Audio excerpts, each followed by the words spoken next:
I am queerspawn, a title I proudly embrace, like Gayby or LGBTIQ2.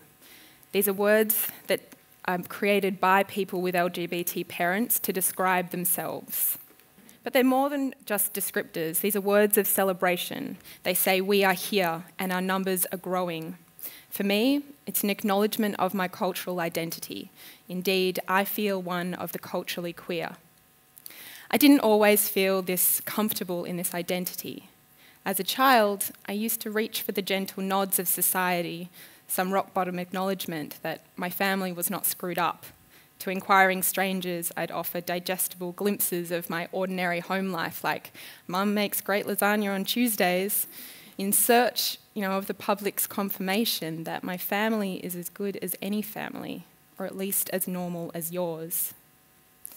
Us older queerspawn like to refer to this as poster child syndrome, the notion of always trying to live up to a certain image in fear of playing into the rampant prejudices that assumed that our parents were somehow not good enough.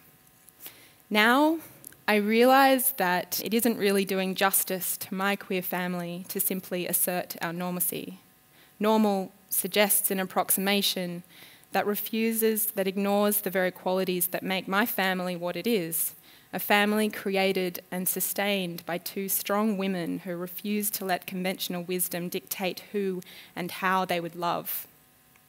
Normal also silences the complexities of everyday life, the disappointment felt when my parents made bad decisions or when they yelled at each other or when they did things that made me feel embarrassed or uncomfortable. So, as we sit on the cusp of a worldwide Gayby boom, I want to tell you about some things that I might have wanted to cover up in my younger years. There's so much to say about all that is different, and indeed all that is challenging. No one should have to say that they are normal or perfect in order to be seen as equal. So, in homes like mine, biology is not an essential ingredient. Family are the people who raise us and the community that we create. We come from expanded families, often comprising of 2, 3, 4, 5 parents, including donor fathers or surrogate mothers or any number of donor siblings that we might have met on the donor sibling registry. When most kids are dealing with the concept of man plus woman equals baby, we're able to verbalise complex reproductive technology. We're fluent in the language of IVF, and we know that conception can involve more than 2 people. In small and sometimes unexpected ways, we discovered early on that having queer parents can buy you a certain level of social capital in any inner city schoolyard.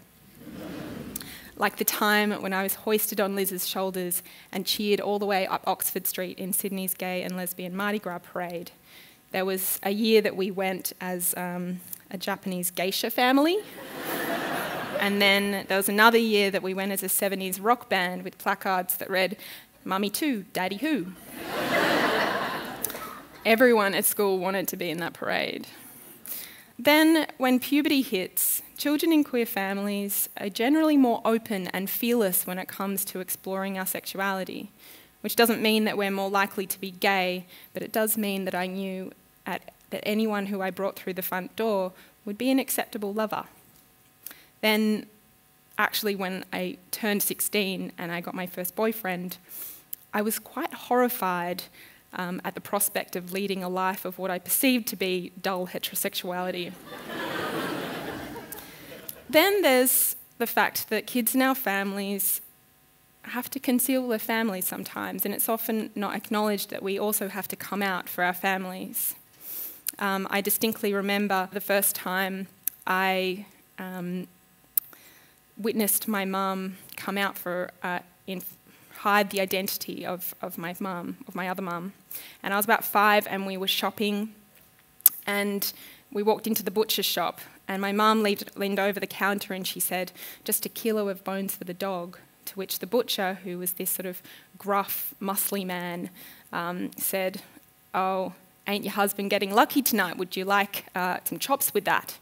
And my mum was in no mood to have that conversation with this particular man, and so she just shrugged and said, "Oh, he doesn't like eating meat much." And I remember just looking up at her, confused, and thinking, why did she say that Donna was a man? So now I understand as an adult why Liz chose to conceal Donna's gender to that butcher. Sometimes you just don't feel like being that one person to enlighten every soul about family diversity daily. But then there are other times when there's a real fear of being attacked. And in August last year, that's something that I experienced, but kind of on a pretty epic scale. It all started with this documentary that I made called Gayby Baby, in collaboration with co-creator Charlotte Mars and Billy Marshall Stoneking, who's the exec producer. And it's one of the first feature documentaries to tell the story of same-sex families from the perspective of the kids.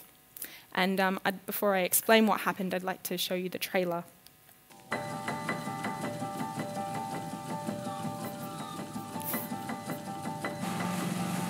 I don't know, like, anyone who has a family like mine.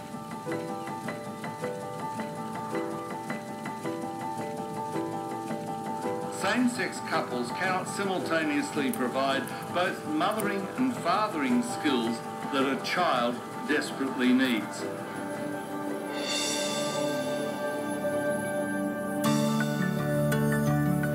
I really want to get into Newtown. It'd probably be the place where I'd most be accepted.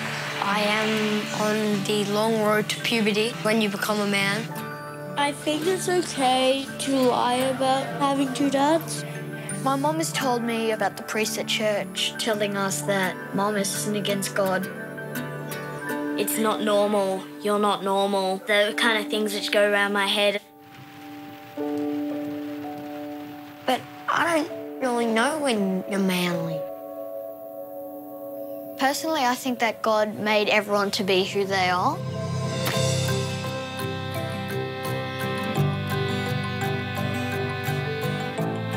Can you go to wrestling? Yeah, when it comes to Australia, please. I wasn't that accepting at first. I worry that you start thinking that that's the way that you be an interesting man. You could say things like, I'm this tall and I weigh this much. And I have two dads. We really do disagree on something important to both of us. Kids sometimes can come up with better ideas than adults. You look so old. What, you want me to look 6 again? That'd be good.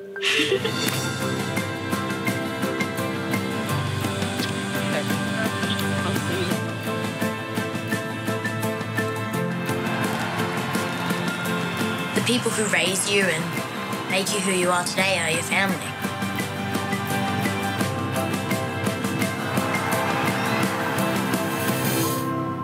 Not all good things in life come easy.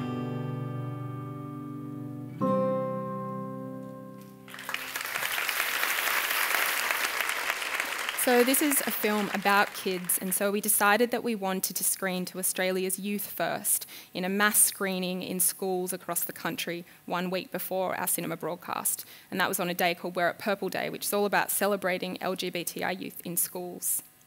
Then, one of Australia's leading newspapers, the Daily Telegraph, ran a cover story citing gay class uproar. Commentators were outraged that we'd be showing a film in schools that promoted a homosexual lifestyle. Politicians responded by preventing the screenings from going ahead across the entire state during school hours. Media went into overdrive with over 300 articles being written in under 2 weeks. There was a big protest that was held. Twitter was trending, and there was a state versus state battle that erupted when another state premier declared the film welcome in his state schools. Ironically, this was a film that was created to replace the usual polemics and negative rhetoric with personal stories. While we were very overwhelmed with the support that week that we received, we were also shocked that even the idea of same-sex families could cause such vicious debate amongst people who had not even seen the film. I was also surprised that during this media onslaught, I reverted to my teenage self playing the poster child again. And I wonder I really wonder why this happy families response is my fallback position. You know, why is it so hard for me to be honest and real with you?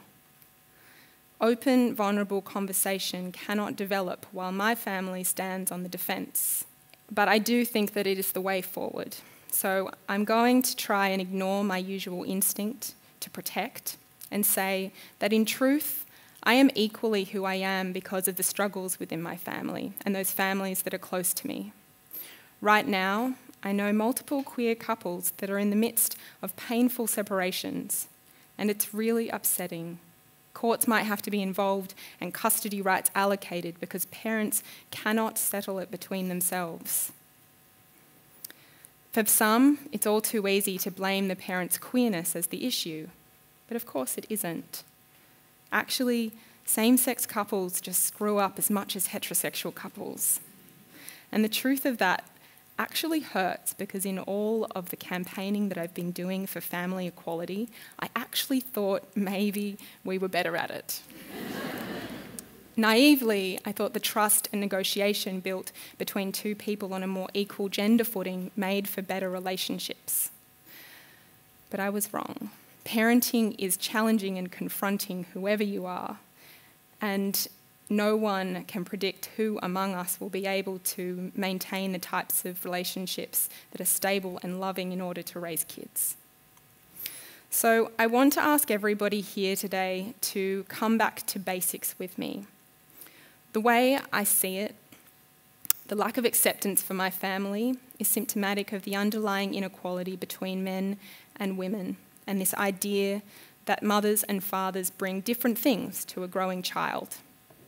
So what is it that makes a mum and a dad a dad? We've heard it all before. Dads bring the stability. They're the authority. They rough and tumble with the kids. They're the disciplinarians. They can fix the car. They provide the masculinity. And women, they're there to provide the tenderness and empathy. They listen and model communication skills with their innate femininity. Armed with this perception of gender roles, it's clear to see why many would think that kids need a masculine and feminine influence provided by a mother and a father. Now imagine my family, a family where every contribution is up for negotiation. Liz and Donna shared the cooking, the care, the work, the discipline. They showed me a myriad of powerful and exciting ways to be a woman. Kids need a mother and a father so long as we keep those roles quarantined and artificially separated into rigid, airtight compartments. And so I challenge you to look into your own family and see the femininity of your father and the masculinity of your mother, and think about if it is their gender that has defined their ability to parent. What is it that made them good enough, or poor parents? Is it their gender, or is it their individual triumphs and defeats, their personalities, their actions and behaviours, their love? Surely in our day and age, fathers have the resilience that enables them to do what mothers do, and vice versa. I believe that as our ideas about masculinity and femininity expand to involve the true intricacies of lived experience, so too will our notions of what a family can be. So when we all have the courage to look inwards and challenge how gender roles operate in all our lives, then maybe we can make way for this new generation of queerspawn. Thank you.